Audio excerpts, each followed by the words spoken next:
일보부터 만나보시죠.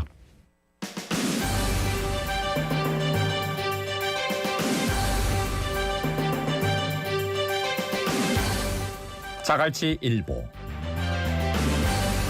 떠오르는 이슈와 부산의 뉴스까지 짚어보는 시간입니다. 자갈치 일보 만나볼까요? 네, 동서대학교 이성수 교수님 저희 스튜디오에 모셨습니다. 안녕하십니까? 예, 안녕하십니까, 이성수입니다. 예, 오늘 첫 번째 소식부터 만나보겠습니다. 대통령 권한대행이 대통령 복세 헌법재판관 후보자를 지명하지 못하도록 하는 내용을 담고 있는 헌법재판소법 개정안이 어제 더불어민주당의 주도로 국회 본회의를 통과했습니다. 이게 더불어민주당이 한덕수 대통령 권한대행 국무총리가 대통령 복세 헌법재판관 후보자로 이완규 법제처장, 함상훈 서울고법 부장판사를 지명하자 이를 저지하기 위해서 해당 법안을 발의했었죠.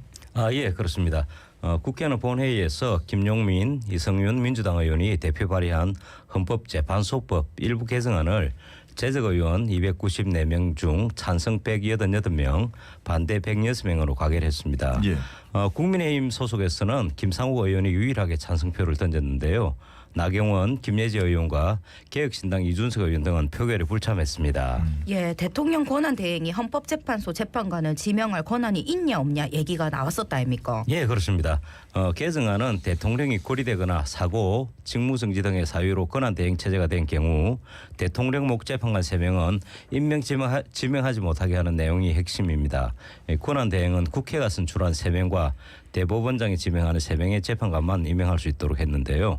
국회에서 선출하거나 대법원장이 지명하는 재판관 후보자에 대해서는 후보자 선출일 또는 지명일로부터 7일 이내에 대통령이 임명하게 하되 7일이 지나면 자동으로 임명된 것으로 간주한다라는 조항도 들어가 있습니다. 네, 그리고 보니까 헌법재판관의 임기 만료 또는 정년이 도래했음에도 후임자가 임명되지 않았을 때는 후임자 임명 때까지 직무를 지속하도록 했다. 이런 내용도 담겨 있다고요? 예, 그 내용도 담겼습니다. 헌법재판소가 한 대행의 헌법재판관 후보자 지명에 대한 효력정지 가처분을 인용하면서 현재는 한 대행의 헌법재판관 임명이 제동이 걸린 상태입니다. 아침에 잘은 몰라도 법이라는 게 생물 같은 거구나 싶네요. 그때그때 필요한 부분 있으면 추가하고 빼면서 우리 사회에 더 잘 녹아들게 만들어야 되는구나 싶은데 어떻습니까? 다음 소식 들어볼까요? 네, 다음 소식으로 넘어가 보겠습니다. 한국은행이 17일 어제였죠. 금융통화위원회를 열고 현재 연 2.75%인 기준금리를 동결하기로 결정했습니다. 네, 그렇습니다. 한국은행은 연 3.5%까지 올린 기준금리를 지난해 10월과 11월, 올해 2월 각각 0.25%포인트씩 3번에 걸쳐서 인하했었습니다. 이번에는 동결은 선택하면서 네. 현재 기준금리를 유지하기로 한 것인데요. 경기 둔화 속에서도 환율 변동성이 금리 인하를 가로막은 것으로 보입니다. 그러니까 금리를 추가로 내려서 경기를 부양하는 것보다는 환율에 대처하는 방향을 선택한 거네요. 예, 그렇다고 볼 수 있습니다. 17일 달러 대비 원화 환율은 전날인 16일보다 10.7원 내린 1,416원에 개정했는데요. 환율은 불과 일주일여 전인 지난 9일 상호관세가 발효되자 1,484원 1원까지 뛰었습니다. 이러한 환율은 금융위기 때인 2009년 3월에 1,496.5원을 기록한 이후에 16년 만에 최고 수준이었습니다. 이후 미국의 상호관세가 90일 유예되면서 최근 환율은 1,410원까지 떨어지는 등 변동폭이 상당히 커졌습니다. 이창용 한국은행 총재는 환율의 특정 수준보다는 변동성 확대를 더 경계하며 관리해야 된다 이렇게 이야기했는데요. 환율 변동성에 대해서 더 신중하게 보고 있는 것 같습니다. 예, 그러고 한두 달 전이지에 토지거래 허가제 해제 영향으로 가계대출이 증가할 수 있다는 우려도 기준금리 동결 결정에 영향을 준 것으로 보인다 카대야. 네, 그렇습니다. 그 불확실한 추가 경정 예상 규모나 집행 시기, 미국 연방준비제도 FED죠. 금리 인하 속도 등을 더 지켜보기 위해서라도 기준금리를 연속해서 인하하는 것은 어려워졌다고 보입니다. 참고로 한은의 다음 기준금리 결정은 5월 29일에 발표됩니다. 네. 예, 어제 이정식 회장님도 그러대요. 이래 경기가 계속 안 좋으면 우찌야 되노 싶네요. 그래도 다들 힘내봐야 되지 않겠습니까? 인생이라는 게 계속 어렵지는 않더라고요. 다음 뉴스 알아볼까요? 네, 다음은 얘기를 꺼내기 조금 민망한 그 이슈입니다. 2030 부산 엑스포와 관련된 의혹인데요. 부산시 의회가 2030 부산 세계박람회 유치를 명분으로 추진한 해외 출장 과정에서 항공권 비용을 부풀려서 여비로 전용했다는 의혹이 나오면서 경찰이 수사에 착수했습니다. 예, 그렇습니다. 그 부산경찰청은 17일 날 그 국민권익위원회로부터 관련 수사 의뢰를 받아서 사실관계를 확인 중이라고 했습니다. 현재는 입건 전 조사 단계로 예비집행 공무원과 예산집행 공무원과 예행사 관계자 등을 대상으로 참고인 조사가 진행되고 있는 중이라고 합니다. 예. 국민권익위원회에서 2022년부터 최근까지 전국 지방의회의 해외 출장 실태를 검토했는데요. 부산시 의회 엑스포 홍보단이 6차례에 걸쳐서 17개국을 방문하는 과정에서 항공료를 부풀려서 결제하고 차익을 식비, 숙박비 등으로 유용한 정황이 포착된 것으로 보고 수사를 의뢰했습니다. 예, 수사 결과는 나와봐야 알겠지만서도 우째 시민들이 힘들게 벌어서 낸 세금을 투명하게 사용 안 했다 이런 뉴스 들으면 진짜 문제가 있는 것 같습니다. 조사 철저하게 해야 되겠습니다. 네, 이 경찰의 시의회를 포함해서 구의회 그리고 관련 예산집행 부서를 모두 수사 선상에 두고 조사 범위를 확대하고 있다고 하는데요.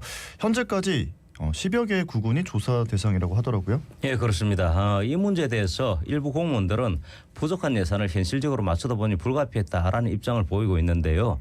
그 경찰은 정상 집행된 출장도 있고 문제 발생 후 반납 조치가 이루어진 사례도 있을 수 있어서 진술을 종합적으로 검토하고 있다라고 전했습니다. 현재는 예산집행 공무원과 예행사 관계자 등 다수를 상대로 참고인 조사가 이루어지고 있으면서 관련 자료 분석과 사실 확인 후 의원들에 대한 소환 조사 여부도 검토할 방침이라고 합니다. 예, 수사 결과 죄가 있으면 어떤 처벌을 받게 됩니까? 경찰에 따르면 혐의가 확인될 경우에는 출장비 부당 집행에 대해서 공금 횡령 혐의, 예행사가 공무원을 기망했을 경우에는 사기죄 적용 여부까지도 함께 검토하고 있습니다. 경찰은 현재로서는 관련자들의 진술과 증거 자료 확보를 통해 정황을 면밀히 들여다보는 단계라고 했습니다. 그 소환 통보된 대상은 수사 상황에 따라서 유동적일 수 있다라고 밝혔습니다. 예, 경기 어렵다, 소상공인들은 죽겠다 이러는데 이런 뉴스 들리면 부산 시민들 더 힘들어집니다. 진짜로 단디 좀 해야겠습니다. 자, 다음 뉴스로 넘어가 볼 텐데요. 한국에서 역대 최악의 산불이 2000년에 발생했던 동해안 산불이다라고 했었는데 올해 일어났던 경북 산불로 바뀔 가능성이 더욱 높아졌습니다. 경북 산불로 인한 살림 피해 면적이 지금껏 역대 최악의 피해로 기록됐던 동해안 산불의 최대 4배에 이르는 것으로 파악되고 있다고 하네요. 예, 그렇습니다. 그 17일이죠. 어제인데요. 그 산림청을 포함한 정부기관 합동조사 결과가 발표됐습니다. 경북 북부 5개 시군을 휩쓴 이번 경북 지역의 산불 피해 규모는 9만여 헥타르로 나타났습니다. 예. 산림청이 그 산불 진화 이후 그동안 이번 산불 영향 구역을 45,157 헥타르라고 발표한 것과 비교할 때 약 2배에 해당하는 면적입니다. 예, 이번 산불 피해 기간 동안에 뉴스에서 맨날 역대 최악이다 이라더만은 진짜로 역대 최악 산불로 기록이 된 거네요. 네, 그렇습니다. 이제 최악이 된 것 같은데요. 네. 네, 애초에 이제 발표한 피해 규모 그리고 이후에 발표한 피해 면적의 차이가 지금 너무 커서 산림청의 당초 피해 규모 추산에 문제가 있는 게 아니냐 이런 지적도 나오고 있더라고요. 예, 산림청이 발표한 산불 영향구역보다 실제 조사 결과 피해 규모가 대폭 늘어난 것은 이례적인 상황입니다. 이를 두고서 산림청의 초기 피해 규모 추산이 부실했던 것 아니냐라는 지적이 나오는 건데요. 산불 영향구역은 화재 현장에 형성된 화선 안에 포함된 면적으로 진화가 완료된 후 확인하는 피해 면적과는 개념이 다릅니다.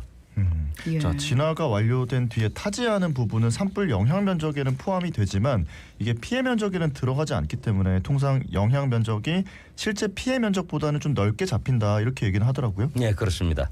하지만 이번 산불의 경우에는 조사 결과 실제 피해 면적이 눈덩이처럼 불어난 것입니다.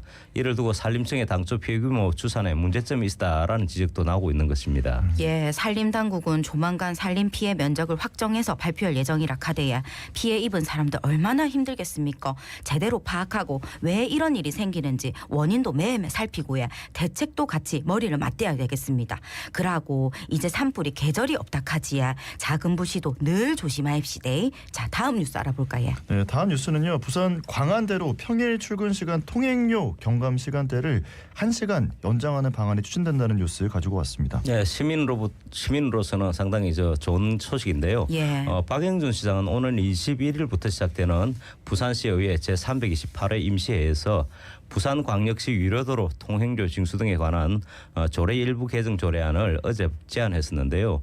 조례안 핵심 내용은 현재 오전 7시부터 오전 9시까지 되어 있는 광안대로 출근 시간 통행료 50% 감면 시간을 오전 6시부터 오전 9시까지 1시간 더 늘리는 것입니다. 예, 부산 시민으로서 반가운 소식인데 요즘 보면 출근 시간이 사람들마다 억수로 다르더라고요. 맞습니다. 그 유형 근무제를 시행하는 사업장이 늘어나서 출근 시간이 다양해졌고 유료 도로를 이용하는 시민 부담을 덜어주고자 통행료 감면 시간대를 확대하기로 했다라고 이렇게 부산시가 밝혔습니다. 예, 근데 또 궁금한 게 새벽 6시부터 7시까지는 몇 명이나 광안대교를 돈 내고 이용하시나 이런 또 궁금증도 생기네요. 지난해를 기준으로 삼아 보면은요. 오전 6시부터 오전 7시까지 광안대로를 이용한 차량은 64만 1,100세대였던 것으로 파악되고 있습니다.